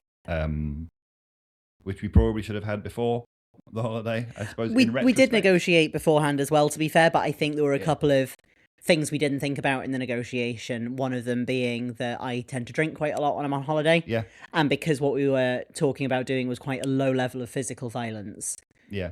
Within the same kind of range that we do when we've had a couple of drinks. Yeah. It's not anything that's got a particular amount of risk to it. So I was really comfortable with that, but because it was a new style of play to you, you weren't comfortable doing it when I was under the influence. And it wasn't until sort of 3 days into the holiday or so that we actually talked about that and realised there'd been a mismatch in understanding, where you were thinking, oh, well, I guess we're not doing much of that because they're pissed all the time. And I was thinking, why aren't they beating me up? I'm so drunk and vulnerable. So once we talked about that became easier to navigate. Yeah, that's true. But it was we had a very nice time. Yes. Cyprus is a very good place to go. We're not going to go there next year. We've been there 2 years in a row. We're going to challenge ourselves. We have committed to somewhere different. Yeah. Which might be the Greek islands. Not massively different. Basically what's got the closest vibe to Cyprus, where we can technically say we went somewhere different this time. But also it was our anniversary. Yes. 2 years. Yes. Not 3 years, as I told the restaurant. No, we were slightly on edge getting there of, are we going to have to play along with this? And are they going to talk to us about how we've been together for 3 years? And we're going to have to be like, oh, yes. Yeah. But no, 2 years. 2 years. But our third time at that restaurant. Yes, which is where my confusion came from. Because it's the same place we went for our first date. Yes. And it's becoming a bit of a tradition, isn't it? That's where we go for something to eat on our anniversary. Which is quite sweet. Yeah, it's really nice. It's nice to have those little traditions. Yeah. A bit like Northern Lights. Yes. which we went to recently as well. Yes, Northern Lights is a light art installation display in Newcastle. Yep. In Lees's Yeah, Park. not the actual Northern Lights. No. Though we have seen the Aurora, but that wasn't this yes. year, that was last year. But yeah, Northern Lights is really, really nice. You go around a little trail and see all of these pretty lights. Yeah. And that's something that we did the first year we were together. Yeah. Where I remember it because we started seeing each other but not really labeling our relationship in early November. And then we were actually officially in a relationship from late November. Mm-hmm. And you bought the tickets for Northern Lights for sort of around Christmas time, and you bought them probably the week we got together. Yeah. Be like, oh, and we'll go to this near Christmas. And I remember just being so excited that you were that sure about that things were going well, that you were sure we were still going to be together in a month. Yeah. Which in hindsight is nuts. A month is nothing. A month is not a long amount of time to give something a fair shot, but it just... Yeah. I don't know, I was definitely a lot more of an anxious attacher back then. And that was just such a reassuring thing that you were quite comfortable planning a date nearly a month in advance like that. Yeah. It's oh, that's really nice. Yeah. So I always think about that when we go there. Yeah. And there's just sort of a bit of a theme for us of... We've been to Northern Lights every year. We went to Durham Lumiere the first year we were together. Yeah. We obviously saw the actual Northern Lights, the Aurora, that time. And there's just an association with me for neon lights in the dark for you. That's just special to me. And just nighttime in general, I think, because so many of our early hookups and our early sort of times spending time with each other would be me finishing work in late autumn, early winter in my flat over in Newcastle, getting my stuff packed up and coming and standing out on my porch waiting for you. You coming and picking me up in your electric car, sort of going, and then driving me That's out. The car, not me. Yes. No, that's the noise you made when you saw me. And then you would drive me out of the city, out into the wilderness, and it would just be dark, and you'd just have these little specks of light from the stars and the occasional street light, and driving sort of along dark roads at night in the countryside is another one of those things that just reminds me of how it felt falling in love with you for the first time. Oh, that's so sweet. That's so nice. But it is another one of those things you kind of say, and it's really sweet, and I really appreciate it that you thought when I booked the tickets that you perceived that as a really big thing. Yeah. And that's lovely, and I'm not minimizing that. But also that is just what you do. I know.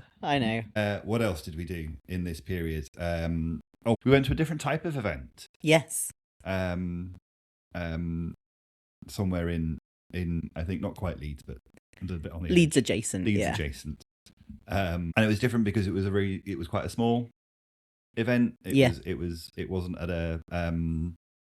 wasn't at a swingers club or a sex club. Yeah, it's it's a small private hire dungeon, so it's often hired out for photo shoots just for couples who want somewhere private to play.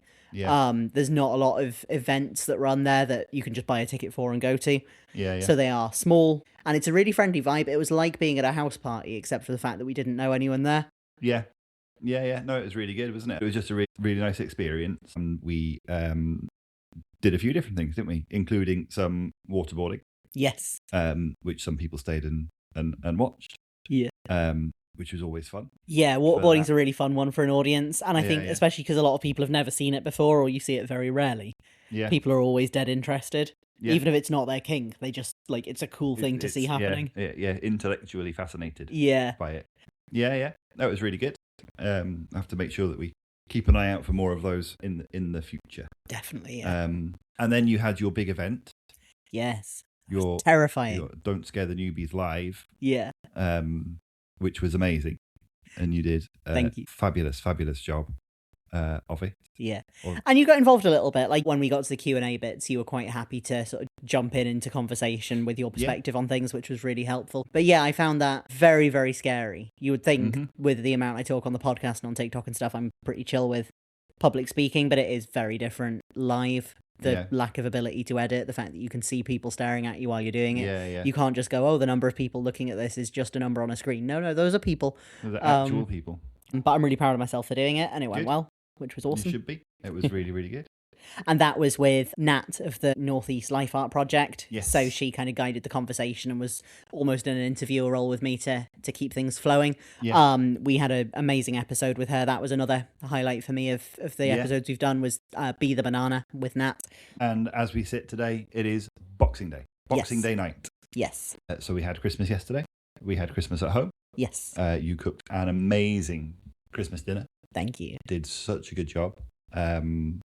Very calmly as well, which is always quite impressive. And slightly drunkenly. Yes. 2/3 of a bottle of Baileys. I don't think I drank 2/3 of a bottle of Baileys. You said yesterday it was 2/3 of a bottle of Baileys. Yeah, but I was drunk when I said that. I think I worked it out wrong. I think I had half a bottle. Whatever. You have drunk the majority of the Baileys in the house. Yeah. Yeah. Yeah. Yeah. And I support that. It's Christmas. Yeah. Yeah. You did an amazing job. Thank you. Of course. So that brings us bang up to date. It does. There is another week left in the year, but we do not know what will occur.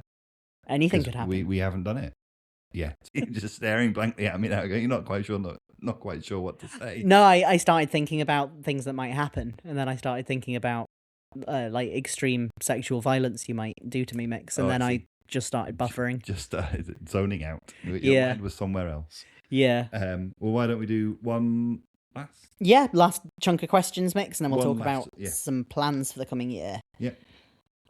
This one is probably more for me because I'm the one who looks at the analytics, but I'll read it out anyway. Okay. Hey, I'm curious as to who do you think /know makes up the bulk of your audience? Fellow Kinksters, curious newbies, queer folks, straight folks. I'd love to know what your listener landscape looks like, especially as I'm a non-kinky long-time follower and weekly Wednesday listener. Nice. Well, thank you very much for listening. Yes. Analytics tell me some stuff, but mainly what it tells me is like age and what country people are in, which is nice to know, but it doesn't tell us this kind of information. Mm-hmm. Most of our listeners do seem to be a little bit younger than either of us, and particularly younger than you, Mix. Like my age and down, but generally like the 25 to 30 range is most people. But from comments and messages that we get, I think there's a really good range of people from like completely not kinky at all, just interested to learn about how other people do life, right up to people who are kinky in a similar way to us, like other people in total power exchange dynamics. Occasionally I'll get comments and messages being like, oh my god, you're like representing the relationships we have, this is cool. Definitely lots and lots of curious newbies and people who are looking to just sort of expand their knowledge a little bit and maybe add a little bit of new stuff, but not necessarily aiming to do what we do. Just I think you can learn a lot from people who are kinky in a way that you are not. Some of the people I follow on FetLife are like much more masochistic than me, or they're into things that just don't appeal to me at all. But I still learn a lot about my own kinks through their perspective on theirs. So I think we do have a good range. But based on comments, I would say probably almost half of the people on my TikTok at least are not kinky. Yeah. And they are just... One of the nice things about TikTok and social media in general is the way that you can get those little bite-sized pieces of completely different lives and like learn about it in a really personal way, not in an abstract way. It's something I really like about social media. So I think there's a lot of people who listen just for that reason. Yeah. Which is really cool. It's a really nice mix of everybody. Yeah. Well, that's good. Yeah. Yeah. You are right to say I have nothing. I have no opinions. I know what you tell me. This one's an interesting one. Do you think your relationship will always be like this? Could you have a relationship without the power dynamic? Well, that is an interesting one, isn't it? Yeah. Two separate questions. Yes. I think our relationship will always have some element of this to it. Yeah. I think planning for the thinking in the very long term, I think there will need to be some adjustments as we both get older. I think that's a fair prediction. Yeah, probably not going to be waterboarding me when I'm 90, especially because you'll be 101. Yeah.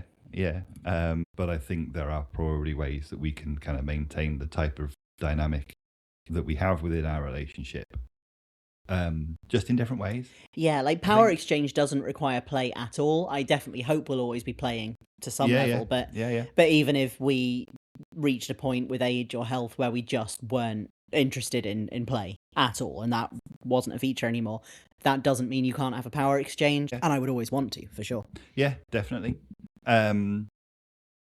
I guess the other part of the question is a little bit trickier to answer, isn't it? Because it assumes that the underlying assumption is that this relationship isn't going to last. Well, I guess there's two ways you could look at it. It's either if we did break up and we were looking for new relationships, would they have to be like this? But also, if one of us stopped wanting the relationship to be kinky, would the relationship still be workable for the other? Yeah. And I think there's not really any nice way of saying the answer to that. No, there isn't. But I don't think if we both stopped being kinky, there's a lot of good stuff to our relationship that's nothing to do with kink, and if that happened in line with each other, we'd be fine. But I think if one of us was suddenly had no interest in this, I think we would really struggle to find any sort of compatibility. Yeah. Which is a bit depressing, isn't it? But I also don't think that's particularly likely to happen. It feels pretty unlikely. Yeah. I think if we both came into this relationship not being kinky, I like to think there is enough there that we would have made a good couple anyway. 100%, yeah. You know? Yeah. So it's not like kink is holding the relationship together. No. It's a compatibility kind of thing. We are people who work really well together as people, who are also dirty perverts who like kinky things and are like the power exchange and stuff like that. So I think you're right. I think given that we are both the way that we are, despite all of the other parts of the relationship, it would feel like something was missing. Yeah. Compatibility, I think, is really important, and I think a lot of people really suffer for a long time, sometimes for their whole life, because they feel like you shouldn't walk away from an otherwise good relationship because of poor sexual compatibility or style of relationship compatibility, wanting different things in those areas is seen as a thing that shouldn't be a deal breaker. Like, oh, so your relationship's just about sex. It's like, no, but sex is really important. Yeah. Good sex and good compatibility and loving each other in a way that feels well balanced and feels like it's received with as much love as it is given is really important. So if one of us wanted a completely vanilla relationship and the other one wanted a power exchange relationship, and one of us wanted slow, gentle missionary sex and the other one wanted it to be rough, nasty, violent and bloody, there isn't a middle ground there. There isn't a point where both people are going to have a good time. No. And that becomes an issue, however good all the other elements are. Yeah.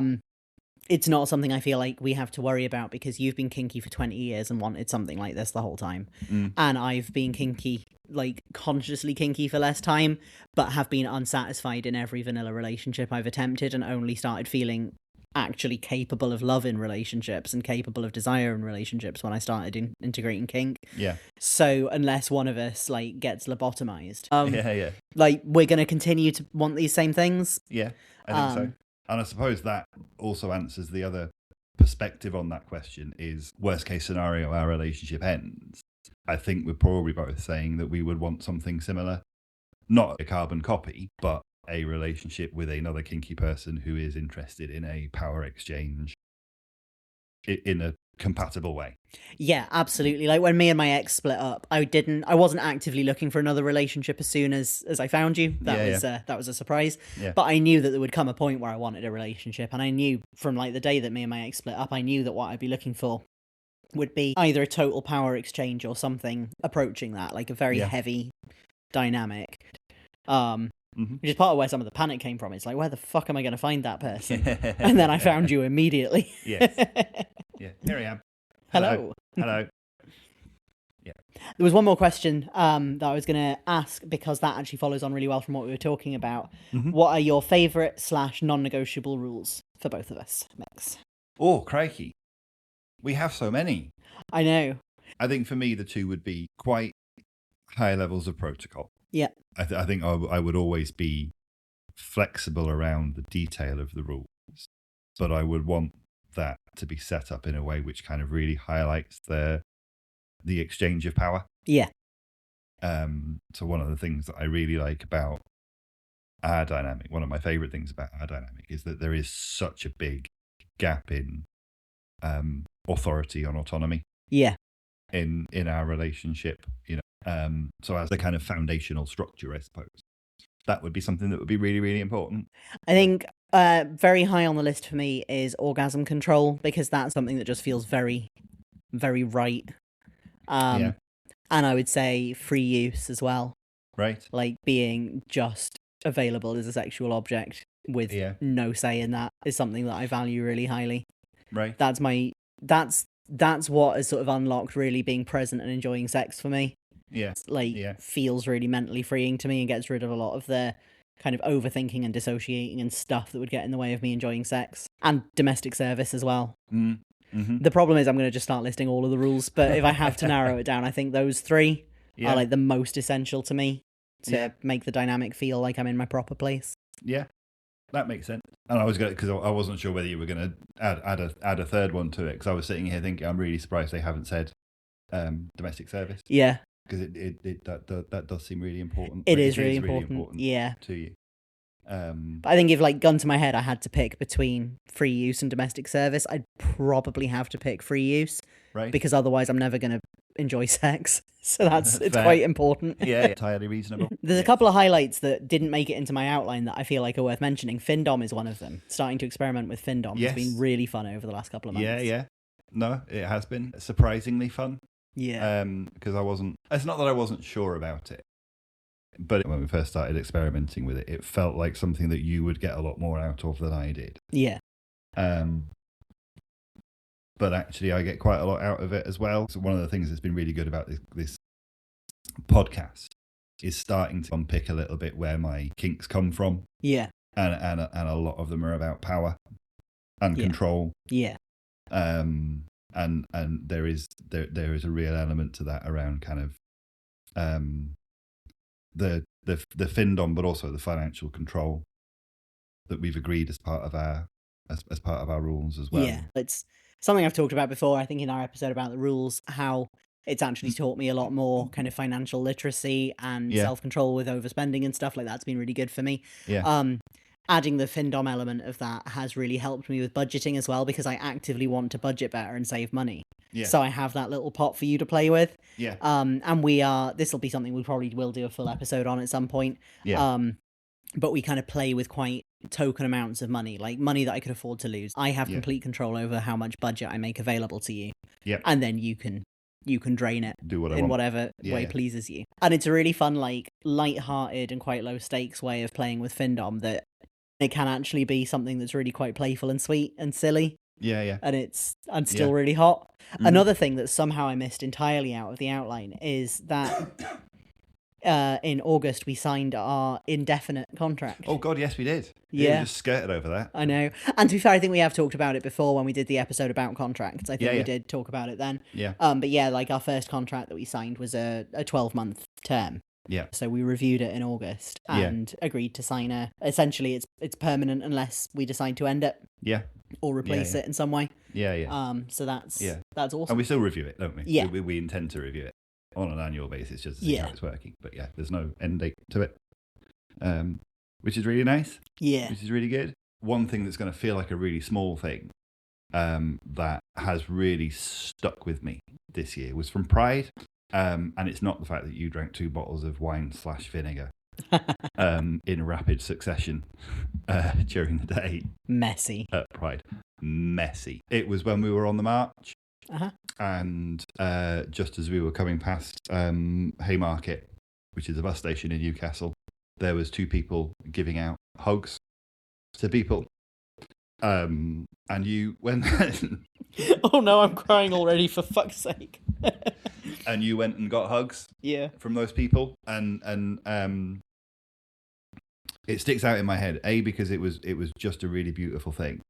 And I'm so pleased that you did it. You kind of went and got the hug that you wanted from these parents. Yeah.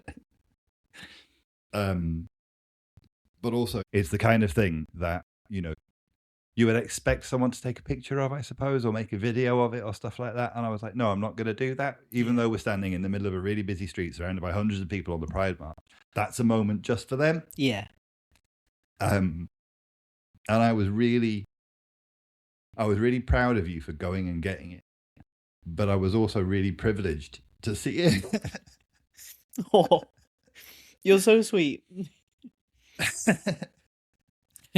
And it's just one of those things that's stuck in my head. Yeah. I really vividly see like getting the hug and how you felt after that from these 2 random strangers.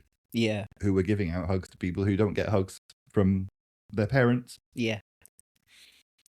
that was a really important moment for me as well. And this whole year has been very much. So, like, last year was the first full year that I spent with no contact with my parents. Yeah. And there was a lot of healing that happened that year, but it was the very sort of raw kind of scraping the dirt out of the wound, putting some stitches in and hobbling off kind of healing. It was like, it was rough at times. And there was a lot of stuff I haven't talked about because I need to be careful how I talk about this stuff, right? But there was an investigation that I was a witness in. There was some pretty heavy stuff that had to be dealt with last year. And I was very proud just to kind of survive that and survive it with my sanity more or less intact. Yeah. This year has been very much characterized by me figuring out who I am on the other side of that. Like, that is done. That is dealt with. There is a line drawn under that. And now it's like, how do I reparent myself? How do I heal some of those wounds properly? Mm-hmm. And yeah, that was a big moment in that. Like, both of the Christmases that we spent together have been a big part of that. Just coming out of survival mode and recognizing that I have a good life and I'm going to be allowed to keep it has been a big part of that. And I'm really, really privileged to have you on that journey with me, because you are someone who hasn't had some of the experiences that I've had and would have every excuse in the world to not really get it and be like, why are you so weird sometimes? And instead, it seems like you feel every second. I mean, I do say that sometimes. Yeah. Yeah. That's fair. Excuse me while I choke. We usually edit those out, but I don't think we're going to be able to. Fair. But yeah, like, you seem to like feel all of it with me. You seem to really understand why I do the things I do and what makes sense to me and how I navigate that. And yeah, I feel like I've really turned a corner with a lot of stuff this year. Yeah. Where I've been coping really well for a long time, but I think it's time for me to stop coping. Yes. Yeah, definitely. Yeah. And it's been really nice to see that as well. You kind of, it's obvious to anyone who knows you. I think that you are past that survival mode into just living, which is just wonderful. Yeah. So yeah.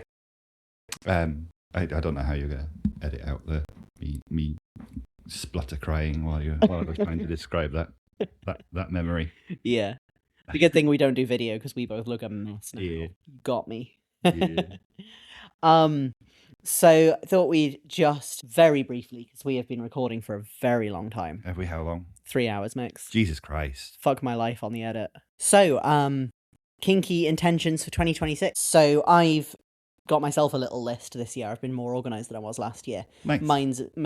Mine's a mix of kinky intentions and some just general New Year's resolutions. Yeah. So I want to learn about hypno. I feel like that's something that really appeals to both of us as a way of enhancing some of the bimbofication stuff that we're doing, but also just an opportunity for you to fuck with me. Yeah. On a non-kinky note, answer my DMs. So this year my goal was to start answering more of my comments. Yes. This year I want to answer a lot more of my DMs because I get an overwhelming amount of DMs. Yeah. And every time I answer them, I'm always like glad I did.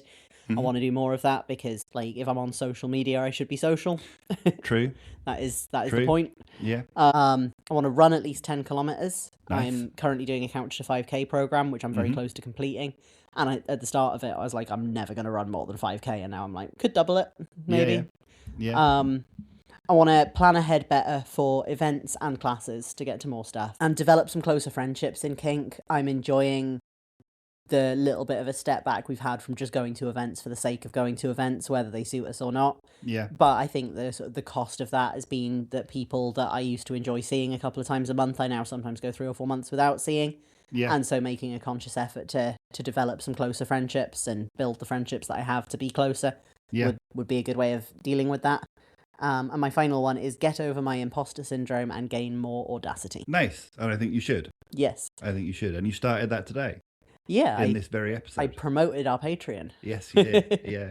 And it's because that's such a all of those are great. Amazing. No notes. But it amazes me that you are a person, you are an influencer. I'm not. You are influencing people. Whether that is through giving people a greater understanding, helping people to feel more confident in the things that they want to do, feeling seen and heard as someone who enjoys the things that they enjoy, that influences people. You don't have to sell stuff to be an influencer. I have sold 5 of those freckle pens, though. However, you have sold 5 of those freckle pens. But it just bakes my head a little bit. This is coming from me as a complete novice to this thing. But it bakes my head a little bit that you are embarrassed to tell people. It feels like you are embarrassed to tell people that you have a Patreon. I struggle with asking people to financially value what I do, but I also struggle with saying that what I do has value, I think. Like, I do tend to downplay it. Yeah. Every now and again, like, someone on, like, from the kink scene will be like, oh my god, you came up on my TikTok, you're like TikTok famous, and immediately like, not famous, medium-sized content creator. Yeah. It's not that big deal, I just make silly little videos. Like, I cannot just take the compliment and be like, yeah. And I recognize that. Yeah. I recognize that in myself as well. It is difficult to receive those things as compliments. Sometimes it's like, oh, I like your dress. Oh, I got this in the sale. Yeah. It's that sort of thing. Yeah. You know, this whole thing. Yeah. So it's good that you want to do that. Yeah, I want to work on it a little bit. I need to work on, like, accepting that, like, people like my shit and they like me and I'm doing all right. Yeah. Good. Because it's really good. Thank you. None of my kinky intentions are anywhere near as heartfelt as yours. So definitely want to kind of think about kind of controlling behavior, whether that is through hypno. I've been looking into like clicker training. Yep. And as part of a direction for our dynamic of kind of a greater degree of kind of cruelty, for want of a better phrase. Yeah. Kind of, or negotiated, boundaried, all of that stuff. So kind of there's a fear play element to kind of behavior control as well, I think, for me. I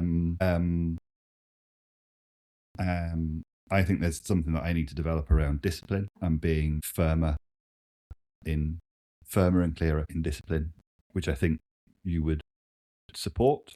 Yeah, like, I didn't want to say that in a way of like, yes, you need to improve. Like, it's not a criticism, but I definitely benefit from really, really firm discipline. And there are definitely some weeks where I feel like I'm getting away with a little bit. Yeah. In terms of like the housework or like exercise or my diet and stuff like that. Like, where it's never massively lax by any normal standards. I live under really strict discipline, but I could take it harder. Yeah. And then the last thing, because there's been 2 times this year where I essentially journaled the things that we've done. Yeah. 31 Days of Kink, and then we did it again in November. Yeah. I want to make a conscious effort about that in 2026. Yeah. Kind of keeping notes a little bit better than I do. So they're my intentions for next year. Amazing. They sound great. I thought we might close out with just maybe one more question, because I'm conscious there are so many of these that we haven't got to. Yeah, there were some really great questions. So this one, because I feel like this is something that we often don't talk about in a lot of detail on the podcast and probably should talk about more. What does aftercare look like for both of you? Specifically, what is the process from end of scene back to normal routine, and what do you both prioritize when it comes to an aftercare context? Oh, that is a good question. Yes, we don't talk a lot about aftercare. It's important, but it always feels like there's not a lot to say. It's just like, and then obviously we do the aftercare, but it probably is worth expanding on a little bit. Yeah, and I think it can depend what we've done. Yeah, can't it? But I think one of the things that I have noticed, especially when we do like particularly rough and nasty sex, when I use your holes like a fleshlight. Yeah. The first thing I do, try to kind of signify that things are that it is over, is I will give you a little kiss. Yeah. Like somewhere. Like on your forehead or on the back of your head, depending on where you are. Usually the back of my head. Usually the back of your head. But I will give you a little kiss and I will come in for a little cuddle and I will tell you that I love you. Yeah. Just as a way of kind of physically marking, like it's done. Yeah. Now. And I've never really thought about that as aftercare. Yeah. But I think it probably counts. I would definitely say so. Yeah. I think even in some ways it's aftercare for you. It's like telling yourself that that's it. But it is also really nice for me as well. It is nice to have that sort of clear marker. I think you're right. What we're doing has a massive impact. So things like rough sex and sort of free use CNC vibes That's sort of where the aftercare starts. For things like impact, you rather than giving me a little kiss to let me know it's done, you'd probably be like, oh, I'm hot and sweaty and my elbow hurts, I'm done hitting you now. Yeah. But then we would still move into some kind of aftercare. Yeah. Which is, if you need cleaned up, we clean you up, because sometimes I will make you bleed. Yes. Then we have a little cuddle. Yeah. I was going to say the most sort of consistent thing for us for aftercare is a bit of cuddles. Yeah. Until like 3 days ago, I would have said cigarettes, but I've just quit smoking. Yeah. Probably not forever, but because of the operation I'm having in January, I have to. I have to stay off them now until the end of Feb.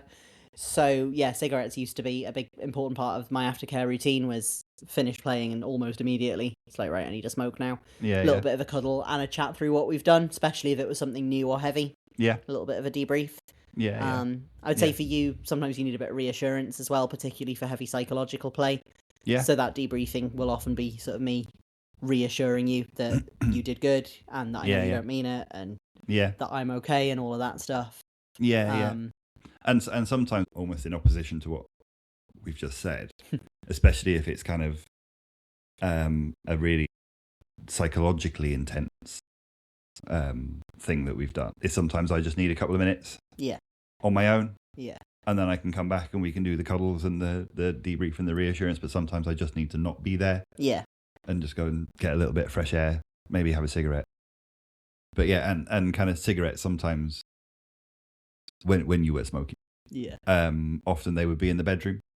So we try not to smoke throughout the house, so kind of having a cigarette in the bed where you are comfy and warm sometimes helps. As does a greasy delight. Yes. Often a midweek takeaway that I'm not really supposed to have will follow an act of extreme violence. Yeah. Because I need to be warm. That's a big one for any kind of intense physical play. Anything that hurts. I tend to get really cold afterwards. But I would say I have quite low aftercare needs, I think, sort of compared to the average. Like, most of that stuff we've talked about is optional. I feel better for having it, but I do bounce back pretty quick even without. I would have said that a cigarette was an essential. Now it's going to be my vape, I guess. And warming up if I do get a bit cold, if I get a physical drop. Cuddles are really nice, but I can manage without them. That is true. I think we're going to have to see how I get on with play for a little while without the cigarettes, because we haven't done a proper scene since I quit. I've only been off him 3 days. 2 days, beginning of this week. So yeah. And aftercare looks different for everybody. Like, what we do works for us. Other people need very different things. And it should always, I think, be talked about as part of negotiation. It doesn't necessarily have to be like a very clear sort of rigid plan, but just talking about what kind of thing you generally need and being willing to be adaptable to it. And if you're playing with someone that you don't live with as well, talking about whether you want to have any kind of ongoing communication afterwards. And some people might not want it. Some people might be like, no, I this is a casual thing. I don't want to continue chatting afterwards. And they might set a boundary there, which is fair. But I think offering that is really good. So I think that is enough. This is a 3.25 hour recording. I'm going to have to edit this with a hatchet. But yeah, thank you for listening for what is probably still turned out to be quite a long episode. Yes, if you're still here, well done. And Happy New Year. Happy New Year.